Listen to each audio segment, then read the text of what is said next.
नमस्ते दोस्तों, फैक्ट बाजार में आपका स्वागत है। जब भी हम स्पेस की बात करते हैं तो हमारे दिमाग में नील आर्मस्ट्रांग, कल्पना चावला या यूरी गगारिन जैसे इंसानी हीरोज के नाम आते हैं। लेकिन क्या होगा अगर मैं आपसे कहूं कि इंसानों के सितारों तक पहुंचने का रास्ता कुछ ऐसे गुमनाम हीरोज ने बनाया था जिनके पास इंसानी जबान नहीं थी। जी हां, मैं बात कर रहा हूं उन जानवरों की जो सच में पहले एस्ट्रोनॉट्स थे।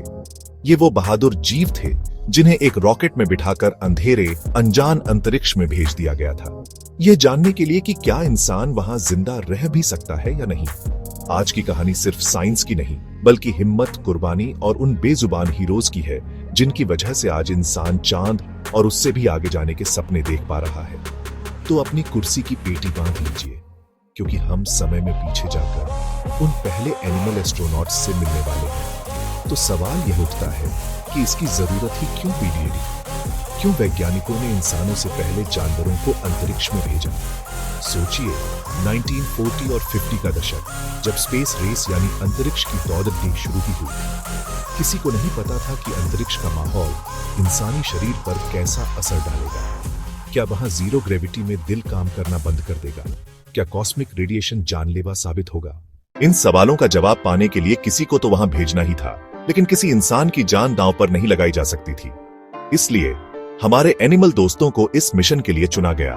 वे मानवता के लिए एक तरह से क्रैश टेस्ट डमीज थे, लेकिन ये डमीज जिंदा थे, वे सांस लेते थे। सबसे पहले हीरोज जो अंतरिक्ष के किनारे तक पहुंचे, वे कोई बंदर या कुत्ते नहीं थे, बल्कि वे थीं फल मक्खियां यानी फ्रूट फ्लाइज। हां, आपने सही सुना। 1947 में अमेरिका ने एक V2 रॉकेट में इन मक्खियों को भेजा ताकि यह स्टडी किया जा सके कि ऊंचाई पर रेडिएशन का जीवित प्राणियों पर क्या असर होता है। और आपको जानकर हैरानी होगी कि वे सही सलामत वापस भी आ गए, जिससे वैज्ञानिकों को पहली बार उम्मीद की एक किरण दिखाई दी। इसके बाद असली चुनौती शुरू हुई। सोवियत यूनियन और अमेरिका दोनों ही देश एक दूसरे से आगे निकलना चाहते थे। 1951 में सोवियत यूनियन ने 2 कुत्तों, सिगान और डेजिक को अंतरिक्ष में भेजा। वे पृथ्वी के वायुमंडल से बाहर गए और पैराशूट के जरिए सुरक्षित वापस भी आ गए। यह एक बहुत बड़ी कामयाबी थी। लेकिन इस कहानी का सबसे इमोशनल और शायद सबसे प्रसिद्ध अध्याय एक और कुत्ते के साथ लिखा जाना था, जिसका नाम था लाइका। लाइका मॉस्को की सड़कों पर घूमने वाली एक आम आवारा कुतिया थी। वैज्ञानिकों ने उसे इसलिए चुना क्योंकि उन्हें लगा कि सड़क के कुत्तों में मुश्किल हालात में जिंदा रहने की क्षमता ज्यादा होती है। 3 नवंबर 1957 को लाइका को स्पुतनिक 2 स्पेसक्राफ्ट में बिठाकर लॉन्च कर दिया गया। पूरी दुनिया की नजरें इस मिशन पर थीं। लाइका पृथ्वी का चक्कर लगाने वाली पहली जीवित प्राणी बन गई। लोगों ने उसे एक हीरो की तरह देखा। लेकिन इस कहानी का एक दुखद पहलू भी था, जिसके बारे में दुनिया को बहुत बाद में पता चला। उस समय की टेक्नोलॉजी इतनी एडवांस नहीं थी कि स्पेसक्राफ्ट को सुरक्षित वापस लाया जा सके। इसका मतलब यह था कि जब लाइका को मिशन पर भेजा गया तो वैज्ञानिकों को पता था कि वो कभी वापस नहीं आएगी। शुरुआत में सोवियत अधिकारियों ने कहा कि लाइका कई दिनों तक ऑर्बिट में जिंदा रही और फिर दर्द रहित तरीके से मर गई। लेकिन सालों बाद 2002 में सच्चाई सामने आई। सच्चाई यह थी कि लॉन्च के कुछ ही घंटों के अंदर स्पेसक्राफ्ट का तापमान बहुत ज्यादा बढ़ गया था और घबराहट और गर्मी की वजह से लाइका की मौत हो गई थी। वह अकेली थी, डरी हुई थी और अपने घर से लाखों मील दूर थी। लाइका की कुर्बानी ने पूरी दुनिया में एक बहस छेड़ दी। क्या विज्ञान की तरक्की के लिए एक बेजुबान जानवर की जान लेना सही था? उसकी कहानी आज भी हमें उस कीमत की याद दिलाती है जो अंतरिक्ष अन्वेषण के लिए चुकाई गई है। लाइका एक हीरो थी, लेकिन एक दुखद हीरो। जहां सोवियत यूनियन कुत्तों पर भरोसा कर रहा था, वहीं अमेरिका बंदरों और चिंपैंजियों को ट्रेनिंग दे रहा था। और यही एंट्री होती है हमारे अगले हीरो की, हैम द चिप। 31 जनवरी 1961 को हैम को एक कैप्सूल में बिठाकर अटलांटिक महासागर के ऊपर एक सब ऑर्बिटल फ्लाइट पर भेजा गया। मिशन के दौरान हैम ने अपनी ट्रेनिंग का बखूबी इस्तेमाल किया और स्पेस में भी लीवर खींचकर दिखाया कि जीरो ग्रेविटी में भी दिमाग काम कर सकता है।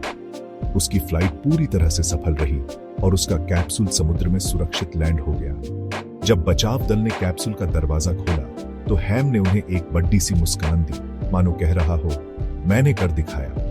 कुत्ते और बंदर ही अकेले नहीं थे। फ्रांस ने 1963 में एक बिल्ली को स्पेस में भेजा, जिसका नाम था फेलिसिट। वो भी सुरक्षित वापस आ गई। सोवियत यूनियन ने कछुओं को भी चांद के चारों ओर चक्कर लगवाया। यहां तक कि मकड़ियां, मेंढक और मछलियां भी अंतरिक्ष की यात्रा कर चुकी हैं, ताकि वैज्ञानिक अलग अलग जीवों पर जीरो ग्रेविटी के असर को समझ सके। इन सभी जानवरों ने, चाहे वे वापस आए हों या लाइका की तरह कुर्बान हो गए हों, इंसानियत के लिए एक बहुत बड़ा काम किया। उन्होंने हमें वह जरूरी डेटा दिया जिसके बिना शायद इंसान कभी भी अंतरिक्ष में जाने की हिम्मत नहीं कर पाता। जब हम आसमान में चमकते सितारों को देखते हैं तो हमें उन इंसानी एस्ट्रोनॉट्स को तो याद करना ही चाहिए जिन्होंने अपनी जान जोखिम में डाली, लेकिन हमें उन बेजुबान हीरोज को भी नहीं भूलना चाहिए। वो फल मक्खियां, वो लाइका, वो हैम और अनगिनत दूसरे जानवर। वे सिर्फ टेस्ट सब्जेक्ट नहीं थे, वे पायनियर थे, वे खोजकर्ता थे, वे हमारे पहले दूत थे जिन्होंने ब्रह्मांड के विशाल समंदर में पहली डुबकी लगाई थी। उनकी कहानी हमें याद दिलाती है कि महान उपलब्धियों के पीछे अक्सर अनकही कुर्बानियां छिपी होती हैं। उनकी विरासत आज भी हर उस रॉकेट में जिंदा है जो पृथ्वी से उड़ान भरता है। तो अगली बार जब आप अपने पालतू जानवर को देखें तो एक पल के लिए उन एनिमल एस्ट्रोनॉट्स के बारे में जरूर सोचिएगा। आपकी इस कहानी के बारे में क्या राय है? मुझे यह सोचकर बहुत अजीब लगता है और मैं आपसे यह सवाल पूछना चाहता हूँ, अगर विज्ञान की तरक्की के लिए आपको अपने पालतू जानवर को एक ऐसे मिशन पर भेजना वुड डे जहां से उसकी वापसी की कोई गारंटी ना हो, तो क्या आप ऐसा कर पाएंगे? आपका जवाब जो भी हो नीचे कमेंट्स में जरूर बताइएगा, क्योंकि आपकी राय हमारे लिए बहुत मायने रखती है। अगर आपको यह कहानी दिल को छू गई हो और कुछ नया जानने को मिला हो तो प्लीज इस वीडियो को लाइक करें और अपने दोस्तों के साथ शेयर करें जिन्हें ऐसी अनसुनी कहानियों में दिलचस्पी है। और हाँ, फैक्ट बाजार परिवार का हिस्सा बनने के लिए सब्सक्राइब बटन दबाना मत भूलिएगा, ताकि हम आपके लिए ऐसी ही रोमांचक और ज्ञानवर्धक कहानियां लाते रहें। हम मिलेंगे अगले वीडियो में एक नए मजेदार फैक्ट के साथ। तब तक सीखते रहिए और हाउ क्यों बने रहिए।